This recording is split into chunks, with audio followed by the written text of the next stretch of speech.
Selamat siang, saya Gapea Venda akan menjelaskan tentang konsep pendidik. Yang pertama, guru sebagai profesi.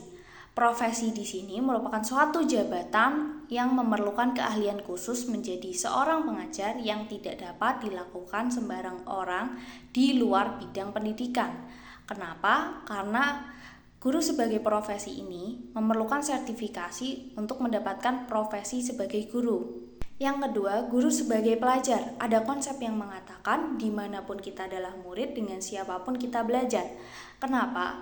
Karena ilmu pengetahuan itu terus berkembang, ilmu pengetahuan itu tidak ada habisnya, dan hal ini harus tertanam di hati setiap guru, harus dijalani oleh setiap guru. Nah, apabila guru tidak terbuka dengan perkembangan ilmu pengetahuan, tidak terbuka dengan teknologi yang terus berkembang, akan terjadi ketertinggalan. Nah, ini yang tidak kita mau. Oleh karena itu, guru sebagai pelajar terus mencari ilmu dimanapun, kapanpun, dengan siapapun. Dengan begitu, anak-anak bangsa akan semakin maju. Nah, selain sebagai pelajar, guru juga merupakan seorang peneliti. Kenapa? Karena ada berbagai masalah yang muncul dari perkembangan zaman. Misalnya, zaman saya dulu ada batasan untuk menonton TV maksimal selama 2 jam. Sementara di saat ini, semua anak memiliki gadget. Tidak bisa dipungkiri bahwa orang tua tidak membatasi untuk pemakaian gadget tersebut.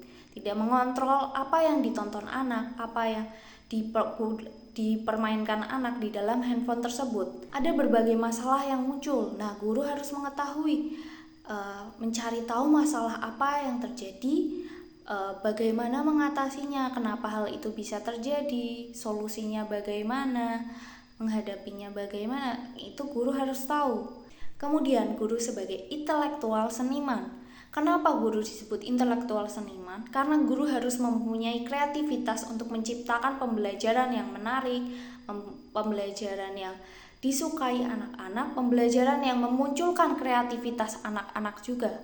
Karena semakin kreativitas pembelajarannya, semakin perkembangan anak itu semakin baik. Kemudian pendidik juga merupakan seorang pemimpin. Kenapa? Karena pendidik harus bisa memimpin sebuah kelas, memimpin pembelajaran, memberikan panduan belajar bagi murid-muridnya, dan membantu mengembangkan keterampilan kepemimpinan. Muridnya harus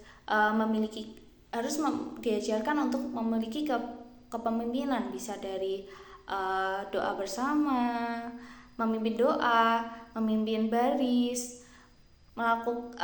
dalam bekerja kelompok harus memiliki jiwa untuk memimpin dalam kelompok. Kemudian pendidik juga merupakan sumber ilmu. Seperti yang sudah saya jelaskan sebelumnya, bahwa pendidik harus memiliki jiwa untuk mencari tahu berbagai hal, mempelajari berbagai hal, karena itu nantinya akan disampaikan kepada murid-muridnya, sehingga murid-muridnya memiliki banyak ilmu pengetahuan dari guru.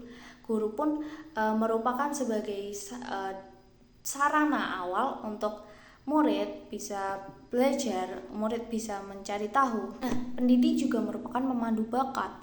Tidak dipungkiri, setiap siswa memiliki bakat yang berbeda-beda.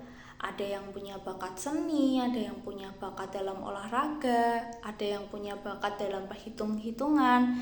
Nah, dari hal tersebut, guru harus bisa melihat di mana potensi murid tersebut. Ketika potensi anak tidak dikembangkan, maka potensi tersebut akan terhenti, dan itu bukan lagi merupakan suatu bakat ketika dia besar nanti. Ketika dia besar nanti, bisa saja dia tidak mengetahui apa keahliannya karena potensi-potensi yang dia miliki terhenti saat itu. Sekian dari saya, terima kasih.